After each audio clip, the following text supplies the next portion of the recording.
So what's up guys, this is the transparency install. Basically this is on the passenger side since we just installed the Star Wars Darth Vader flag.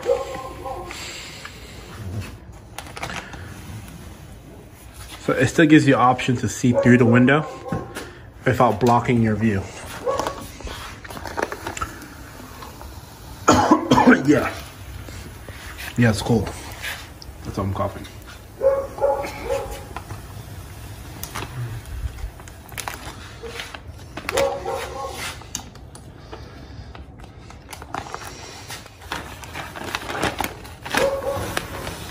So if you can see, you can still kind of see through the window.